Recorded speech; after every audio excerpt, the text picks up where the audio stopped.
તો રાજકોટ વૃક્ષ કાપવા માટે ઉપર ચડતા કિશોરને કરંટ લાગ્યો છે। હાલ સમગ્ર સમાચાર સામે આવી રહ્યા છે। રાજકોટથી વૃક્ષ કાપવા માટે ઉપર ચડતા કિશોરને લાગ્યો છે કરંટ। જેતપુરના જૂના નાજાવાડા પરા પાસેનો છે આ સમગ્ર બનાવ। તો વૃક્ષ કાપતા સમયે વીજ કરંટ લાગતા ઝાડની ડાળી પકડી હતી, ત્યારે વૃક્ષ પરથી વીજ લાઈન પસાર થતા વૃક્ષમાં કરંટ આવ્યો અને સમગ્ર મામલો બન્યો હતો। ત્યારે પીજીવીસીએલની ટીમે તાત્કાલિક પહોંચી વીજ પુરવઠો બંધ કર્યો હતો।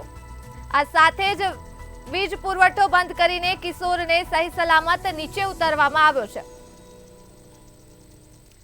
તો આ મુદ્દે જ આપણી સાથે સંવાદદાતા સંજય જોટાંગિયા જોડાઈ ચૂક્યા છે। જી સંજય, રાજકોટમાં વૃક્ષ કાપવા માટે ઉપર ચડતા કિશોરને કરંટ લાગ્યો છે, શું કહેશો?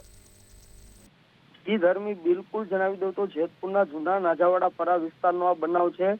તો એક નાનો કિશોર હતો, તે ઘેટા બકરા ચરાવવા માટે ગયો હતો અને ઘેટા બકરાને ખવડાવવા માટે પીપરના વૃક્ષ ઉપર ચડ્યો હતો પાન તોડવા માટે। એ સમયે પીપરની એક ડાળી, વૃક્ષની એક ડાળી જે 11 કેવીની લાઈન પસાર થતી હોય તે લાઈન ઉપર, વીજ લાઈન ઉપર એ ડાળી પડતા આખા પૂરા ઝાડમાં શોર્ટ સર્કિટ થયું હતું અને કિશોર ઉપર ચડેલો હતો ત્યારે શોર્ટ સર્કિટ ચાલુ થઈ જતા કિશોરને ઉતારવા માટે વીજ લાઈનની તાત્કાલિક પીજીવીસીએલની ટીમ ઘટના સ્થળે આવી ગઈ હતી અને પૂરો વીજ પુરવઠો બંધ કરી અને કિશોરને નીચે ઉતારવામાં આવ્યો હતો અને રોડ ઉપર અફરાતફરીનો માહોલ થઈ ગયો હતો। જી ધર્મી।